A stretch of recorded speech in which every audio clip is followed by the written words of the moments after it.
Assalamu alaikum. This podcast has been brought to you by SeekersGuidance, the global Islamic seminary. Help us spread the light of prophetic guidance to millions around the world by becoming a monthly supporter. Make a small donation at seekersguidance.org/donate. As little as $10 a month can help people find life-changing guidance. With the elections happening and other global political unrest and oppression, what should the common Muslim's role be? With the elections happening, meaning I presume in the United States, and so many other things, the first thing to keep in mind, right, that the believer looks with two eyes: the eye of faith and the eye of submission. Right? The eyes of Iman and the eye of Iman and the eye of Islam. Right? The look of faith is one sees that it is all from Allah subhanahu wa ta'ala. Right? Things are exactly as Allah subhanahu wa ta'ala has willed them to be. And they are the way they are because of a great wisdom. There's a wisdom in it. And there's a test and trial in it. So one is not shaken by what is happening. If a dislikable person gets elected, it doesn't mean that things are going contrary to the divine plan. Right? Right? It is all from Allah subhanahu wa ta'ala. قُلْ كُلٌّ مِّنْ عِنْدِ اللَّهِ. Say it is all from Allah subhanahu wa ta'ala. So the believer has this serenity of certitude within. Right? Bardul yaqeen, the coolness of certitude. But with that, the believer also looks with the eye of responsibility, which is to ask oneself the question that given the way things are, what does Allah seek from me? What is my own personal responsibility? And what is my responsibility as an individual who is part of a collective, as a member of a community, a society, a country, an ummah, humanity. Right? That what is my responsibility? So that's how one views, and one should ask oneself that question, that what is my responsibility with respect to that good? Right?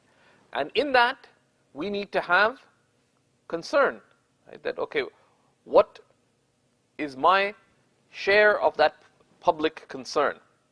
So part of that, most of the contemporary ulama say that voting in an election would be a praiseworthy act, at the very least, unless you're obligated to, as is the case in some countries. Why? Because who the leaders are affects the public interest. It affects the common good. And anything that affects the common good, the believer is concerned about. Okay? None of you believes until they wish for others of the good that they wish for themselves. Okay? And that's from the first principles of our religion. So one has concern for the collective good. Voting is just one expression of that. Right? So how does one choose whom to vote for? One looks at which candidate appears to be more likely, given their policies, given their previous track record, given their party and promises. Which candidate appears to be most likely to be of greatest benefit and or least harm.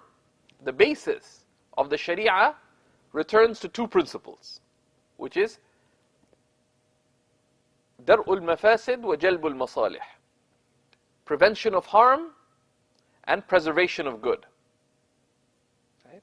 So that's a basic way that one looks, right? That which candidate will be of greater benefit or of lesser harm, all things considered.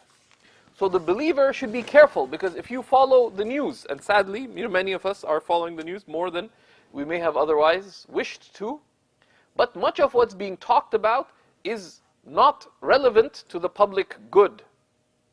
What are their policies? What is their track record? Right? That's the focus. There's other things that are considerations with respect to truthfulness and trustworthiness, which are important factors in a candidate. But this is the consideration. Which candidate is most likely to be of greater benefit and or lesser harm? What is the public benefit? The ulama tell us that divine guidance has come to preserve 5 matters. So one looks at these 5 criteria. One is preservation of religion. Preservation of religion. Second is preservation of life. The third is preservation of intellect. The fourth is preservation of wealth. The fifth is preservation of honor. And broadly, the areas of good return to these. Preservation of religion. If you're in a non-Muslim society, who would best secure religious rights and freedoms, for example? That's an important criteria for Muslims as a minority. Right? And also because of our concern for the good of people, that they have the right of worship, the right of exercising their religious duties. And in some places this is threatened by some of the types of voices that are out there. So that's one consideration. The second is the preservation of life. Now, where does that come in? It comes in, particularly in a place like the United States, with foreign policy, for example. The US is presently bombing how many countries in the world? Like 7, 8, I don't know. At least it's publicly, actively engaged in so many different places. Lives are lost. The preservation of human well-being in terms of other factors that, then it's a matter of human judgment too. How gun control laws, etc., affect preservation of life. Wrongful imprisonment and so on.